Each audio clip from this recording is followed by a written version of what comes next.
Hello, I'm James. We're going to take it back a few hundred years and look at popular music enjoyed by the who's who of the Holy Roman Empire and anyone fortunate to pay their way into watching them eat. Do I have something in my teeth? Yeah, Emperor Leopold I. Yeah, you can pretty much see what he's got in his teeth.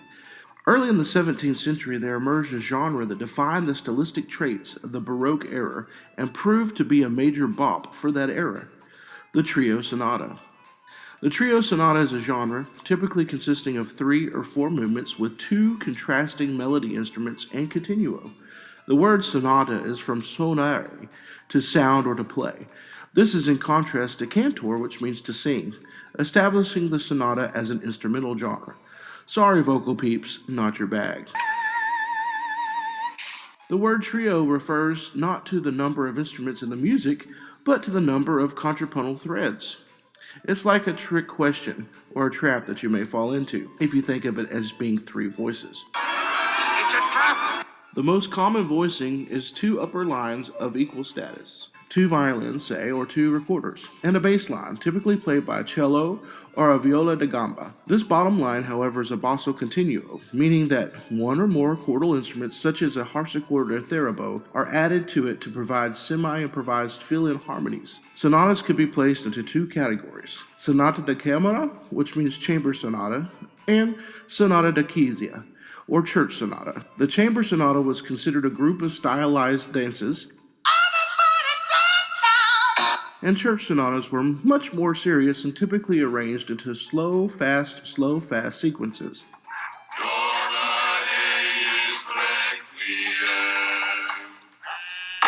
The way I remember it is that it's not proper to dance at church, so dance in your chambers. Virtuistic instrumentalists, especially on violin, in the 17th century shaped the direction of the genre. Thus, we get more and more standardized string trio sonatas as the century moves on, until the king of trio sonata, Corelli, wrote the 4 sets of Sonata a Tre, published between 1681 and 1694. These sets became the classic models for the next 7 decades, inspiring composers such as Couperin, Purcell, Vivaldi, Bach, Handel, Telemann, and others, all of whom conformed to it while finding plenty of room for their own personalities. Arcangelo Corelli was an Italian composer and violinist born in 1653. Even though he didn't write much music in comparison to other composers, his collections of instrumental music was focused and intensely restricted to 3 genres: solo sonata, trio sonata, and concerto, making him a specialist in these areas.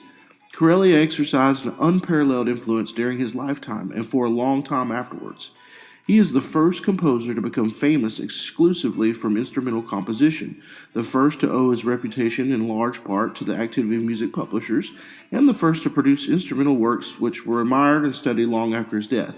Corelli served as a chamber musician under Queen Christina of Sweden and composed sonatas for her first academy. In 1681, Corelli dedicated his first opus 12 sonata trios of the church variety to Queen Christina, describing them as the first fruits of his studies. He wasn't boastful at all. Such an humble man. In 1689, while in Rome, Corelli dedicated his third opus 12, More Sonata da Chiesa, to Francesco II, Duke of Modena. He admitted in a letter that the sole purpose of his composition was to show off the violin and virtuistic playing. In formal matters, Corelli is often credited with the clearest exposition of the difference between the church and chamber varieties of sonata, and the establishment of 4 movements as the norm in both.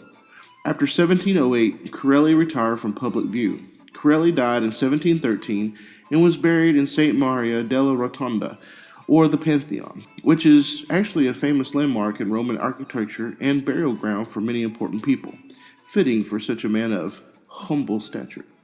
We talk about Corelli because of his importance in normalizing the sonata trio genre. Sonata development was actually a nearly 100-year evolution between 1650 and 1750. The canzone of the early 17th century evolved into the sonata as the individual sections grew in length and were reduced in number, until by Corelli's time they had achieved the status of separate movements.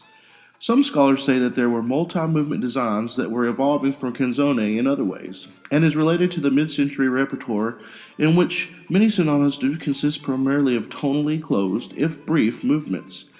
By 1650, composers such as Merula, Cassetti, and Legrenzi favored 3 and 4 movement structures. Although they shared no single pattern, and individual movements are not always tonally closed. Just like in all music, we beg, borrow, and steal ideas. Corelli may have adopted the slow introduction, rare before the 1680s, strict fugal movements, and triple meter finales from his Roman colleagues. Despite the many references to Corelli sonatas as normative, the 4 movement model, usually attributed to him, slow, fast, is present in only half of his published sonatas.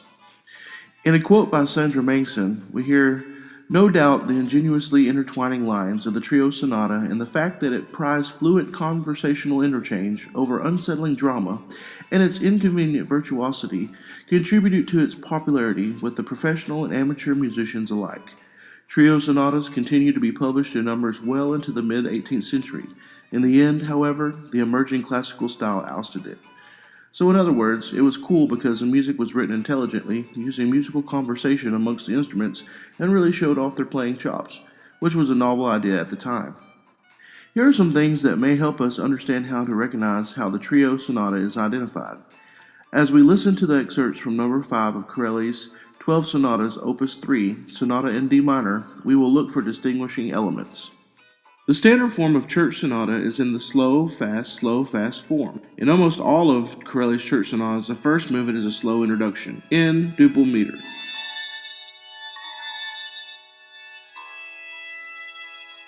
In this example, we hear the 3 parts, 2 upper parts and a basso continuo. Here we can hear a chain of syncopated dissonances known as drizze e legature, or durations and ties, or syncopations.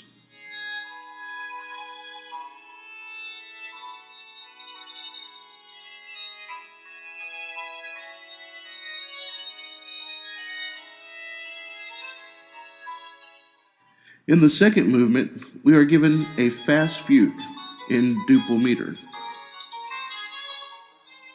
Listen to the imitative polyphonic dialogue.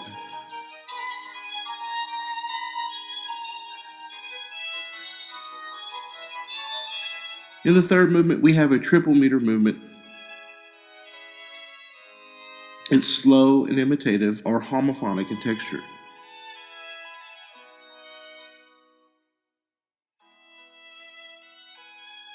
In this example, we hear longer note values used at important cadences and dissonances built up and resolved.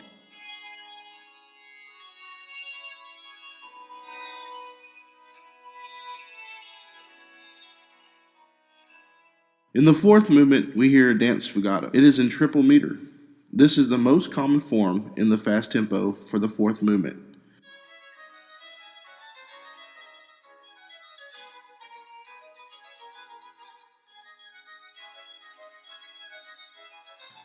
Listen again to the imitation and sequences used.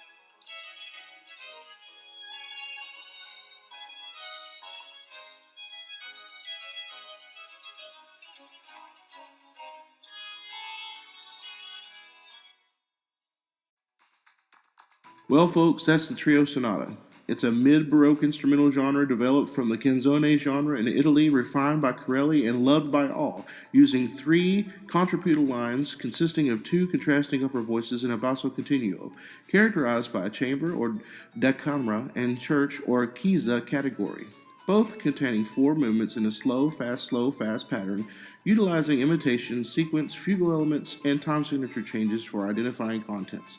Thank you for listening.